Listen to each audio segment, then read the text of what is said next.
नमस्ते। आज हमारे प्लेज का दूसरा दिन है।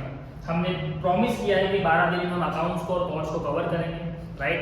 मैंने कल आपके लिए एक वीडियो अपलोड किया था जहाँ पे हमने लिक्विडेशन को स्टार्ट किया था।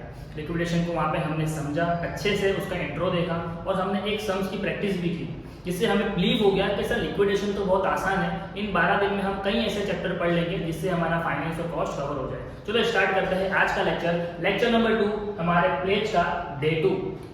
ओके, यहाँ पे हम फिर से क्या करने वाले हैं, लिक्विडेटर फाइनल स्टेटमेंट बनाने वाले हैं, जहाँ पे हम क्या करेंगे, रिसिप्ट साइड पे एसेट्स को बेचेंगे और पेमेंट साइड पे लायबिलिटी को पे करेंगे। और ये कितना आसान है ये मैंने आपको कल बताया था। ओके, हमें बस क्या फोकस करना है, हम पूरे लिक्विडेटर के सम्स में क्या करेंगे, हम खुद को क्या मानने वाले, लिक्विडेटर।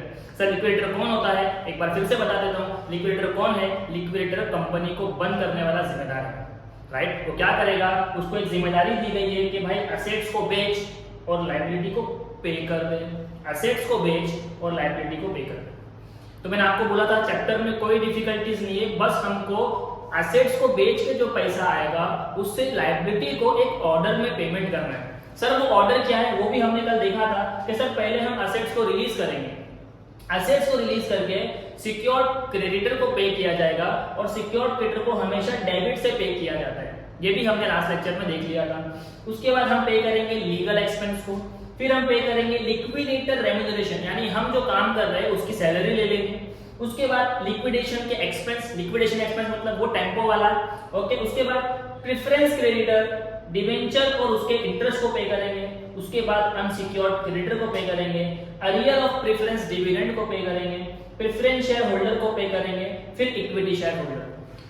तो आपको सिर्फ बच्चों इस चीज पे फोकस करना है, पहले पेमेंट किसको करना है। क्यों? क्योंकि हमारे पास जितना पैसा आएगा हम उतना ही पेमेंट करेंगे और हमारा सम्स खत्म। जैसे ही हमारे पास से एसेट्स के बेचे हुए पैसे खत्म हो जाएंगे, हमारा सम्स भी खत्म हो जाएगा, राइट। तो हमें सिर्फ पैसे को संभाल के और सीक्वेंस में पे करना है। चलो स्टार्ट करते हैं आज का question number 2। Question is, a company went into liquidation on 31st March 2017 when the following balance sheet was as prepared. Okay, तो असेट साइड पे कुछ असेट्स दिए हुए हैं, goodwill, free hold property, machinery, stock, debtor, cash, profit and loss. Profit and loss को हमें हमेशा ignore कर देना है। गुडविल इंटेंजिबल असेट्स है, गुडविल को हम बेच नहीं सकते, वो हमारे लिए लॉस ही है। तो हमें सिर्फ बेचना है फ्री होल्ड प्रॉपर्टी को, मशीनरी को, स्टॉक को, डेटर को, कैश को हम उठा के सीधा कैश में कॉपी कर लेते हैं।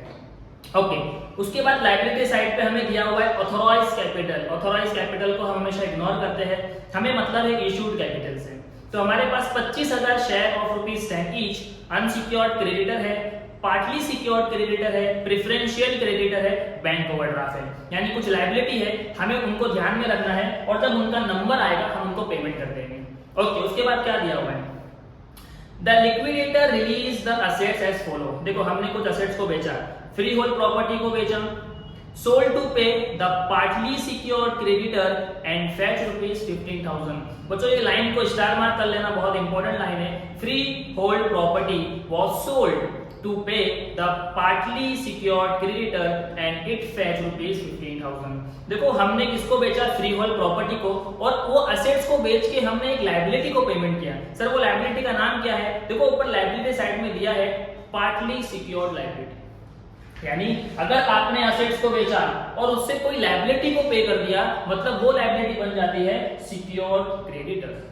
तो हमें क्या करना है, सबसे पहला असेट्स को बेच के पार्टली पेड सिक्योरिटी को क्या करना है, रिलीज करना है, उसका पेमेंट करना है। उसके बाद क्या दिया हुआ है, other asset release as machinery 50,000, stock ₹20,000, debtor ₹25,000। The expense of liquidation amounted to ₹1,000. It is liquidation expense, and the liquidator remuneration was agreed at 2.5% on the amount released and 2% on the amount paid to unsecured creditor. Very important, मतलब आज के question में हम एक छोटा सा calculation सीखेंगे कि सर हमारी जो सैलरी है लिक्विडेटर रेम्यूनरेशन, ये रुपीस में नहीं परसेंटेज में, किसके अंदर है बच्चों, परसेंटेज में। तो हमको हमारी सैलरी कैलकुलेट करना है, दैट इज लिक्विडेटर रेम्यूनरेशन। आपको अगर ये पॉइंट समझ में आ गया, मतलब आज का लेक्चर मेरा सक्सेस। सर लिक्विडेटर रेम्यूनरेशन के बारे में बोला है 2 पॉइंट। सबसे पहले बोला है 2.5% अमाउंट ऑन रिलीज, यानी हमें क्या देना है इसको 2.5% कमीशन। सर किस पे? On amount release.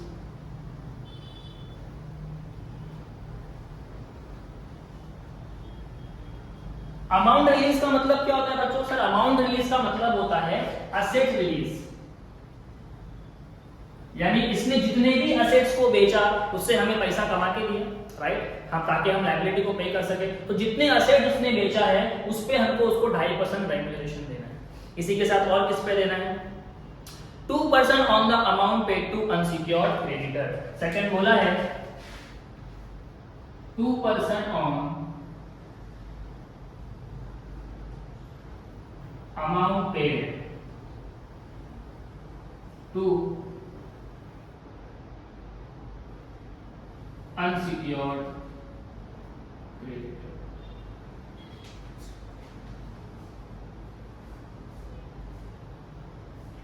देखो बच्चों यहाँ पे अनसिक्योर्ड क्रेडिटर है, जब हम इनको पेमेंट करेंगे तो उस पेमेंट में हमको क्या करना है? 2% रेम्यूनरेशन निकालना है।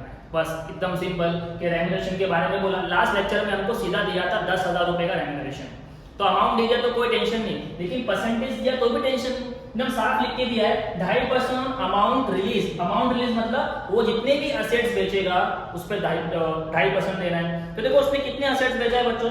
सर उसने बेचा फ्री होल्ड प्रॉपर्टी। उसने कितने असेट्स को बेचा? उसने बेचा फ्री होल्ड प्रॉपर्टी। कितने में बेचा फ्री होल्ड प्रॉपर्टी को? सर 15,000 में बेचा। उसके बाद उसने किसको बेचा? सर उसने अदर असेट्स यानी मशीनरी को बेचा। मशीनरी को कितने में बेचा? 50,000। उसके बाद स्टॉक को बेचा। स्टॉक को कितने में बेचा? सर स्टॉक को 20,000 में बेचा। बैंक डेटर को बेचा। कितने में बेचा डेटर को? सर डेटर को 25,000 में बेचा। इसको टोटल कर लेते हैं। 15,000 प्लस 50,000 प्लस 20,000 प्लस 25,000, 1,10,000 का उसने टोटल एसेट बेचा। 1,10,000। इस टोटल एसेट्स को इसने रिलीज किया, तो हमने बोला भाई देखो 2.5% देंगे, तो 2.5%। तो 1,10,000 का 2.5% इंटू 2.5%, 2,750। 2,750 ये किस पे दिया हमने? असेट रिलीज के ऊपर। सर इतना ही देना है? नहीं, 2% किस पे देना है? अनसिक्योर्ड क्रेडिटर पे। तो अभी हम जब स्टेप्स वाइज सॉल्व करेंगे तो हमें पता चलेगा कि अनसिक्योर्ड क्रेडिटर को कितना पेमेंट करना है। तो इसको हम कब करेंगे? एंड में सॉल्व करेंगे। अभी सिर्फ हमने क्या किया? असेट्स के ऊपर 2.5% निकाला। ओके, तो अनसिक्योर्ड को हम क्या करेंगे? एंड में सॉल्व करेंगे। चलो क्वेश्चन देख लिया। अब क्वेश्चन में क्या बोला है एंड में? Prepare liquidator final statement. आपको साफ बोला है क्या बनाना है? लिक्विडेटर फाइनल स्टेटमेंट बनाना है। ये उसका फॉर्मेट है। ओके, स्टार्ट करते हैं। सबसे पहला स्टेप क्या है? Asset release. आपको ये फॉलो करना है, तो इस पे फोकस करो। सबसे पहले क्या करना है? असेट रिलीज करना है। ठीक है, तो असेट रिलीज करने से पहले हम क्या करेंगे? कैश को लिखेंगे। सर हमारे पास कुछ कैश पड़ा हुआ है क्या? हाँ सर, 500 रुपया हमारे पास कैश पड़ा हुआ है। कैश लिखेंगे। उसके बाद हमने देखो ये सारे असेट्स को बेचा। फ्री होल्ड प्रॉपर्टी को बाद में लिखेंगे। क्यों लिखेंगे बताता हूं। यहाँ पे थोड़ी लाइट आ रही है तो मैं आपको थोड़ा नीचे करके लिख रहा हूं, ठीक है। Machinery, machinery is 50,000, inner column में लिख दो। स्टॉक को भी बेचा हमने 20,000 का। डेटर बेचा 25,000। 20, 20, 40, 40, 50, 90, 95,000। सर फ्री होल्ड प्रॉपर्टी, हाँ उसको भी बेचा, बट हम उसको अलग से लिखेंगे बिकॉज उसके साथ एक लायबिलिटी अटैच है। तो फ्री होल्ड प्रॉपर्टी को हम अलग से लिखेंगे। 15,000 रुपया हमको क्या करना है, उससे मिला है। अब हम इसमें से लायबिलिटी को पे करेंगे। सर इसके साथ कौन सी लायबिलिटी जुड़ी हुई है, that is partly paid secured creditor. तो पार्टली पेड सिक्योर्ड क्रेडिटर, उसको देना कितना है बच्चों, सर 80,000। देखो देना 80,000 है, सॉरी 80,000 है, 1,20,000 देना है, 1,20,000 बच्चों। बट हमको फ्री होल्ड से पैसा कितना मिला, 15। तो याद रखना जितना पैसा असेट्स को बेच के आएगा हम उतना ही दे सकते हैं, उससे ज्यादा नहीं। तो 15,000 हम इसको दे देंगे। अब ये हो गया नहीं, यानी 1,20,000 में से हमने इसको कितना दिया, 15,000। सर कितना बच गया, 1,05,000। आपको याद रखना है पार्टली पेड सिक्योर्ड क्रेडिटर को जब भी हम असेट्स के साथ पे कर देंगे और अगर कोई बैलेंस बचा होगा उसे हम क्या बोल देंगे, सर वो है अनसिक्योर्ड क्रेडिटर। अनसिक्योर्ड क्रेडिटर यानी पार्टली पेड में से जितना पेमेंट हुआ दैट इज सिक्योर्ड और जो बच गया वो अनसिक्योर्ड। ये बहुत इंपॉर्टेंट पॉइंट है, बच्चे यहाँ पे हमेशा गलती करते हैं। यानी हमारे पास एक लायबिलिटी बच गई है, पार्टली पेड को भरना था 1,20,000, हमने कितना पे किया, 15,000। तो 1,20,000 में से अगर 15 चला गया तो 1,05,000 जो रह गया सर वो बन जाएगी हमारी अनसिक्योर्ड क्रेडिटर। ये आपको ध्यान में रखना है, ठीक है। ओके आगे बढ़ते हैं। सर हमारा असेट रिलीज हो गया, हमने सिक्योर्ड को पेमेंट कर दिया। अब लीगल एक्सपेंस, पूरे क्वेश्चन में बच्चों लीगल एक्सपेंस नहीं है, राइट। लिक्विडेटर रेम्यूनरेशन, हाँ सर लिक्विडेटर रेम्यूनरेशन हमको देना है, तो bye liquidator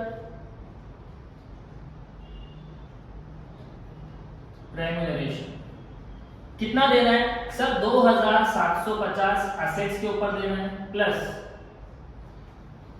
2% on unsecured creditor. तो वो अनसिक्योर्ड क्रेडिटर अभी हमें पता नहीं, फिलहाल तो एक पता है, उसके अलावा और कौन सी हम आगे देखेंगे। तो यहाँ पे हम क्या कर देंगे, डैश डाल के छोड़ देंगे। क्लियर, थोड़ा सा आगे बढ़ते हैं। अब किसको पे करना है इसके बाद, सर लिक्विडेशन एक्सपेंस। क्या लिक्विडेशन एक्सपेंस है, हाँ सर 1,000 रुपए का एक्सपेंस भी है, तो bye liquidation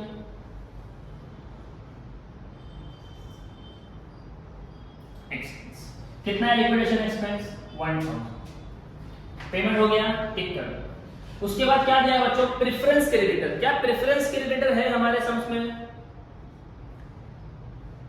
unsecured, partly secured, preferential. देखो प्रेफरेंशियल क्रेडिटर दिया हुआ है बच्चों, तो बाय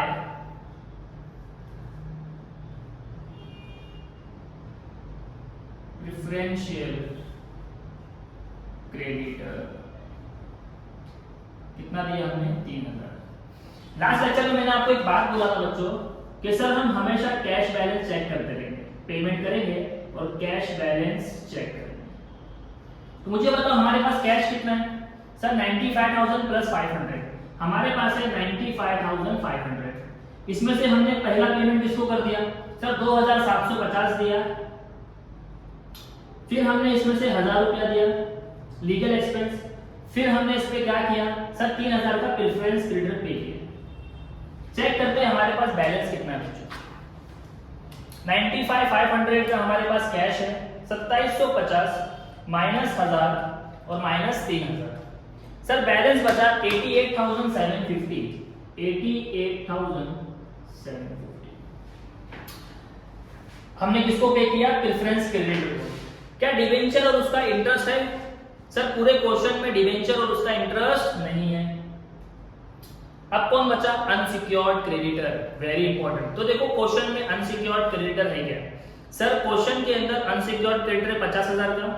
बैंक ओवरड्राफ्ट भी देखो ब्रैकेट में लिखा है अनसिक्योर्ड 500 रुपया, और उसी के साथ 1,05,000 का क्या है, अनसिक्योर्ड, जो पार्टली पेड से बचा हुआ है।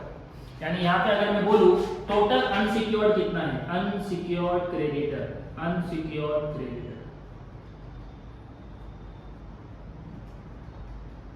सर अनसिक्योर्ड क्रेडिटर कितना है हमारे पास, 50,000 प्लस 500 प्लस पार्टली पेड। देखो बैलेंस शीट में दिया हुआ है अनसिक्योर्ड 50,000 का, बैंक ओवरड्राफ्ट भी अनसिक्योर्ड है, और 1,05,000 जो यहाँ पे बचा हुआ है वो भी हमने क्या अज्यूम किया है सर, वो क्या है, अनसिक्योर्ड। तो बताओ बैलेंस कितना है, अनसिक्योर्ड को देना कितना है सर, अनसिक्योर्ड को देना है 50,000 प्लस 500 प्लस 1,05,000। टोटल पेमेंट मुझे करना है 15,01,55,500। Very important. सबसे पहला मैंने बैलेंस लिखा, बैलेंस लिखने के बाद मुझे पेमेंट करना था अनसिक्योर्ड क्रेडिटर को। तो मेरे पास 3 अनसिक्योर्ड क्रेडिटर है। सबसे पहला 50,000 का अनसिक्योर्ड क्रेडिटर बैलेंस शीट में दिया हुआ है, 500 रुपए का बैंक ओवरड्राफ्ट वो भी अनसिक्योर्ड है, और 1,05,000 जो पार्टली पेड में से बच गया वो भी क्या है, अनसिक्योर्ड है। तो टोटल मिला के अनसिक्योर्ड को मुझे देना कितना है, बाय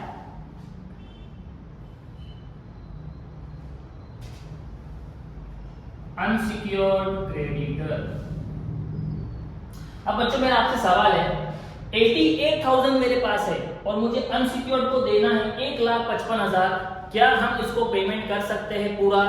सर नहीं कर सकते। तो इस केस में क्या करना है, सबसे पहले देखना है हमारे पास बैलेंस कितना है। सर हमारे पास बैलेंस है 88,750। क्वेश्चन में इसके ऊपर एक एडजस्टमेंट आया है। सर एडजस्टमेंट क्या है, 2% on amount paid to unsecured creditor. Sir unsecured creditor को जो पेमेंट करोगे तो उस पे 2%, तो अनसिक्योर्ड को पेमेंट कितना करना है? क्या मैं इसके ऊपर 2% निकाल सकता हूं? Answer is no. सर हम इतना पेमेंट कर ही नहीं सकते, तो 2% कहां से निकालेंगे, हमारे पास उतना पैसा है ही नहीं।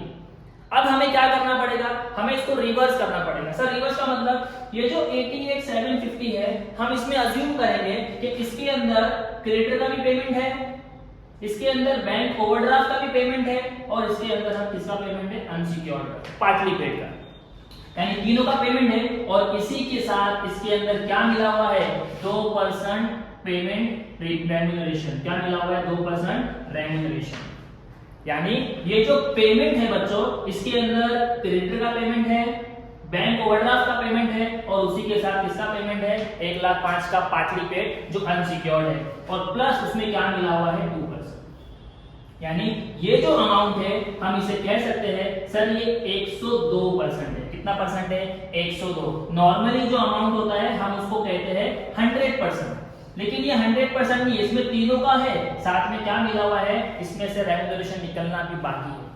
तो आपको क्या मानना है, जब भी पेमेंट कम पड़ जाएगा तो हम उसी अमाउंट को क्या मान लेंगे कि सर इसके अंदर इंटरेस्ट ऐड है, इसके अंदर इंटरेस्ट ऐड है। तो मुझे बताओ अगर ये अमाउंट 102% है तो हमको सिर्फ 2% चाहिए, तो हम क्या कर लेंगे, फौरन क्रॉस कर लेंगे। हम क्या कर लेंगे, क्रॉस, क्योंकि हमें सबसे पहले क्या निकालना है, लिक्विडेटर रेम्यूनरेशन।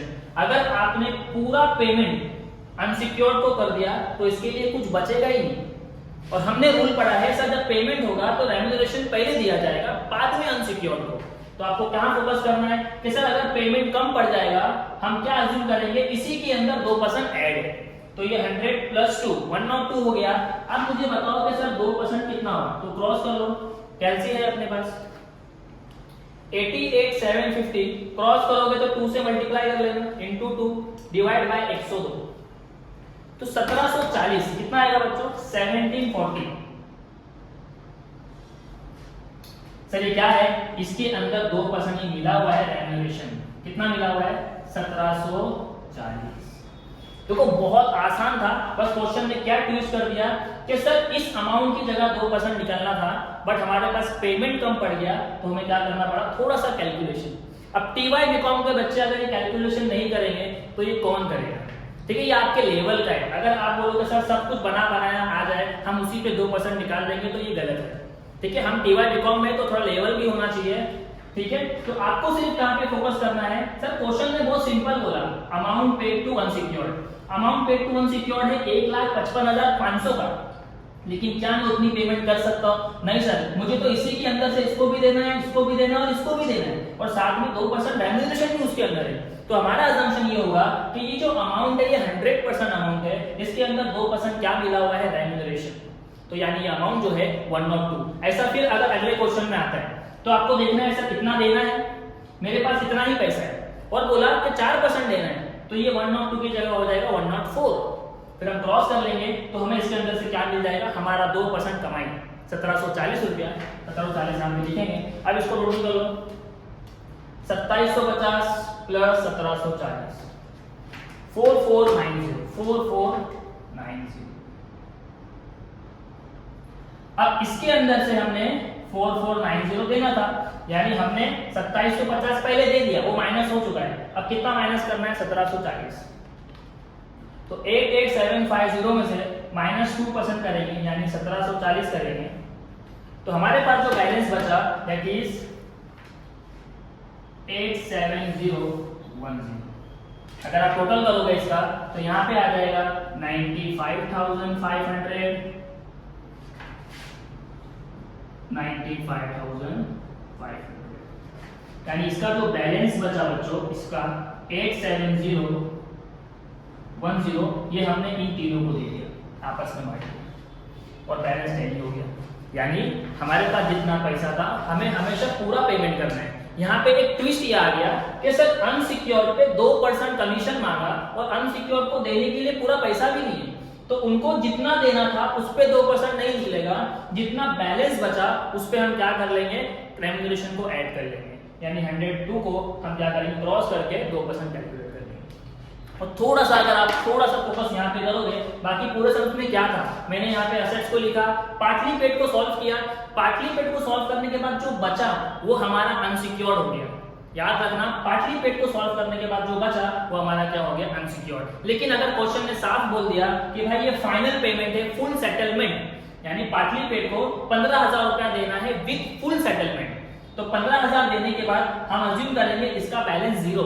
क्यों? क्योंकि भाई 15,000 दे सकते थे, तेरा मेरा सेटलमेंट हो गया था, तो यहाँ पे हम कोई भी बैलेंस नहीं दिखाएंगे। इस बार क्वेश्चन ने कुछ नहीं बोला, सिर्फ बोला कि भाई इसमें से 15,000 इसको दे देना पार्टली पेड को, तो जो बचेगा हमेशा हम अज्यूम करेंगे वो कहाँ पहुंच गया, अनसिक्योर्ड में पहुंच गया। आई होप आपको वीडियो पसंद आया होगा। प्लीज ये वीडियो को देख के इसकी प्रैक्टिस कर लेना। जैसा मैंने आपको लास्ट लेक्चर में भी बोला था कि मैं जो सम्स करवा रहा हूँ, अगर आपने उसकी प्रैक्टिस भी कर ली, आप बोर्ड में अच्छा स्कोर कर लोगे। तो थैंक यू सो मच। ये वीडियो को लाइक करना, शेयर करना, सब्सक्राइब करना, और कोई भी प्रॉब्लम है बच्चों प्लीज कमेंट मोड में डाल देना, मैं उसका रिप्लाई 100% दूंगा। Thank you so much for today.